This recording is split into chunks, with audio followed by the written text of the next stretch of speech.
Welcome to another episode of Gun Gnomes. I have a couple of things to point out before we return to the main audio. As of this voiceover, 8 weeks have passed since my first range day. While these episodes haven't quite caught up with my current progress, I have been keeping to a regular schedule of practicing my aim at home and checking myself into the local gun range at least twice a week to train my reflexes in gun safety and to desensitize myself to the sound of gunfire.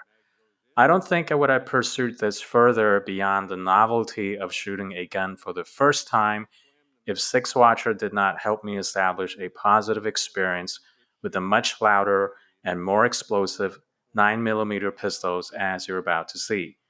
We also want to document the importance of training at your own pace and why you should take the time to consider a pistol that you will enjoy training with. These factors can make or break your long-term interest and motivation to become proficient in firearms. There's a glitch towards the end of this episode when the camera quite magically zoomed in on the gnomes instead of me gripping the Ruger LCP-2. Maybe the gnomes just got tired of my belly aching about the recoil on the micro-compact pistols. Anyway, I patched that scene with an informative graphic of the 3 common pistol sizes that a beginner will likely consider for their first handgun. It's a little surreal watching these past recordings of myself making a fuss over the loud sound and sensation of gunfire when, 8 weeks later, I eagerly use up, or I should say, waste 2 boxes of ammo in just minutes at the gun range.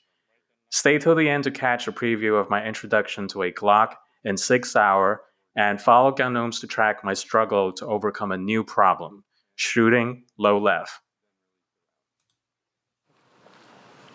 Okay, here goes. Then nothing happened. Get the trigger all the way back. There you go. That's a much bigger bang than the 22. That is, to say the least. And I'm going to unload. You can release the mag. Okay. So what you notice there, go ahead and set that down. What you notice there is that was a much more explosive discharge. That's a 9mm versus a 22. Now you can have a sense of what the difference is between those two. Okay. The real question I have for you is, which target were you aiming at? Was you aiming at the center or the top right one? I gotta be completely honest, I wasn't aiming. I was just trying to squeeze the trigger. I was focused on the trigger, and that's what a newbie would do. So yes. I was just focused on what's gonna happen here. I totally took my mind off of that. So I don't know what I hit. You looked like you were still on paper. I couldn't tell you what you're aiming at either. But let's try one now where we're aiming at the direct. Now that you know how the trigger mechanism works. Okay. Do you want to do more with this, or do you want to go straight to the next one? I'll shoot one more round, but just right. I want to do one round. If Yep, I'm just a little perfectly fine. I'm just such. This is, by the way, a fabulous example. I don't care if you're taking a class, if you're working with your uncle or your sister or whatever, whoever you're working with. If you say to them, I only want to do one round because it feels more safe, don't let them talk you out of it.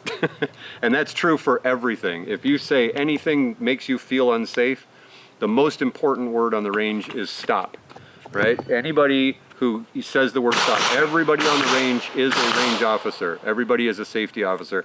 Anybody says the word stop, everything should stop. Anybody wants to do something or not do something because they think it's unsafe, they should not do that. So great for you for saying you want to do one round at a time. Okay, I'm gonna load. Yep, you're gonna grab the weapon, mag goes in, and release the shot. Very nice. Did I? You missed the paper, but that's all right. Very good. Well, it got closer this time. Yep. Yeah, a little left. And so what you're doing there is you're so much anticipating the shot, your hands are starting to shake, and that's going to necessarily make it difficult to hit the target. So the only way that goes away is repetition. Just practice, practice, practice, shoot more rounds, to the point where you get very comfortable breaking the shot. Then you can focus on where it's going. But that's not bad. I mean, you've got two shots there in a 6-inch group. I'm happy with that. Okay. To be honest, I caught myself blinking. You're going to have to desensitize yourself. Okay. So what happens is, and this happened for me as well, the first time you fire a 9mm, which was 10 minutes ago, right? You went, wow, that's a very big bang, and that's a lot of, you know, recoil to manage.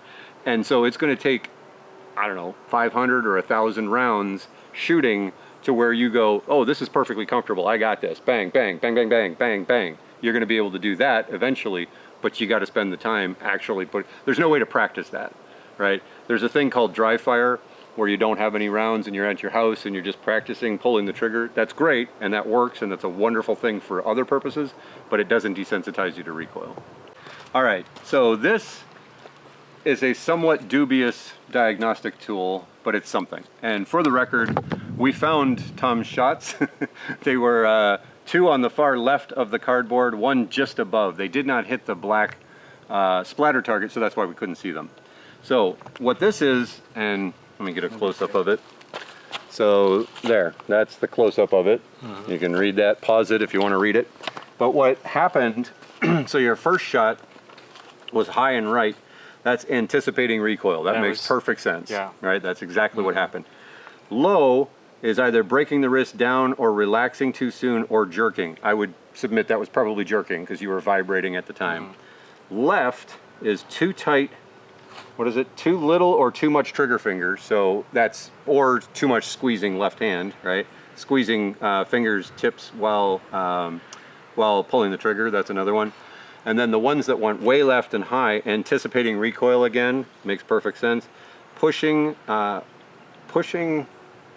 no follow through. And follow through we haven't even talked about yet. So follow through, have you ever golfed? Okay, anyone who's ever golfed or seen golf, right? You start here, you swing, and you're gonna swing, and now you've hit the ball, and you think, the ball is gone, what I do now doesn't matter.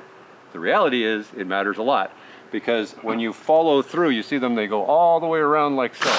That follow through gives you a much smoother impact and a much more direct trajectory. Same with firearms. When you're going to break the shot, so you're here, when you're lined up and you're gonna break the shot, click, I'm following through by, now the recoil's coming back, but I'm following through by keeping the sights where they are, and that's an intentional follow through to make sure that the gun stays put while I'm breaking the shot, okay?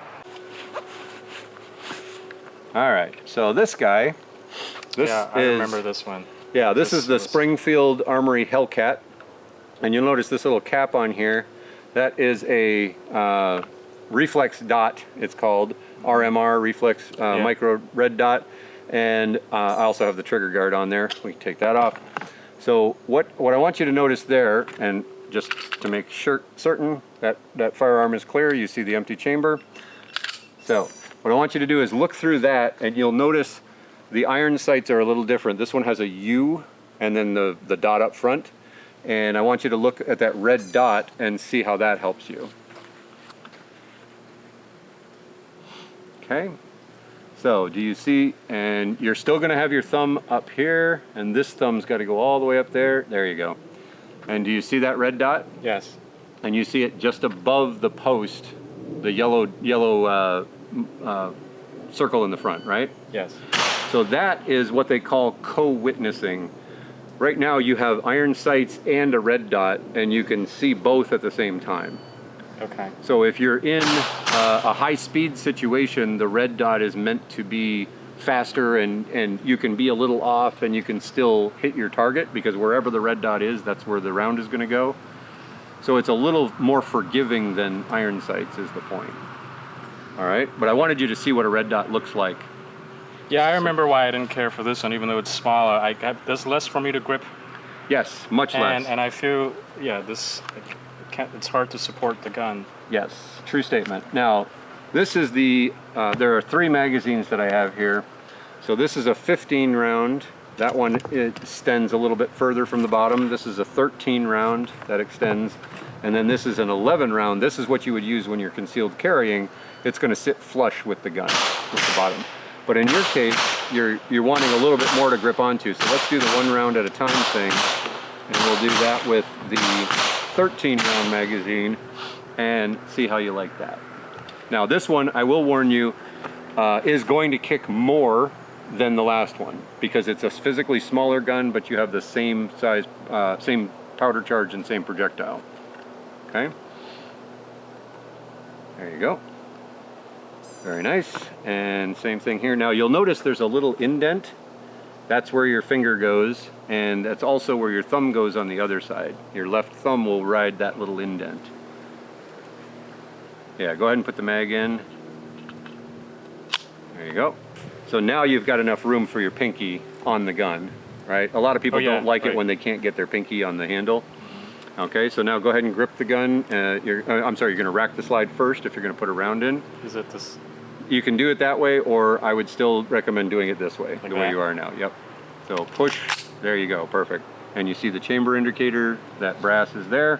So you have a hot weapon, there's one round in the chamber, and you're gonna do the exact same exercise, and you're gonna go ahead and break the shot. Just make sure you've got a really solid grip with your left hand. This one's gonna kick a lot more than the other one did. There you go. I almost got the bullseye.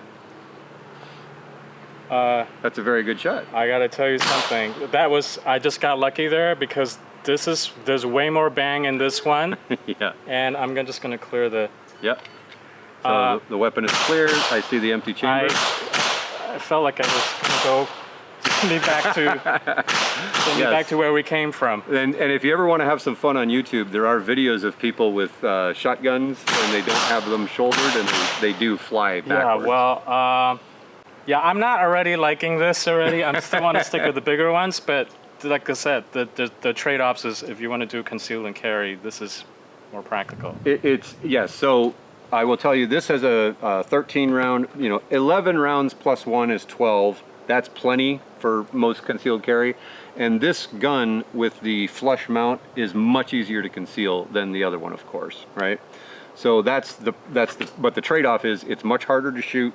It's harder to shoot accurately. Now, if you think about your average self-defense encounter, they're usually between 0 and 5 yards, right? So you don't have to be super accurate at 20 yards with it, but it is a more intimidating gun to shoot, right? Because of that extra recoil. And you've only got a 3-inch barrel, so this barrel is 25% shorter, which means the gas has less time to burn off, okay? Right. It has less time to accelerate the projectile, so that other gun had the projectile going faster and burned more of the gas. You're getting more of the gas in your face. Okay. Okay? All right. And this is the smallest one. This is the smallest of the small. Gnome size. Yes. This is the gnome size. He's in a holster now. I'm gonna remove the holster and clear. You see the chamber is clear. And this one, when you put your finger out, it could actually I can almost reach the front of the barrel. I don't like the idea of that. Yeah. Well, it's not actually going to happen. I'm not actually going to do that, but you can see how much smaller this gun is than the others. And the mags.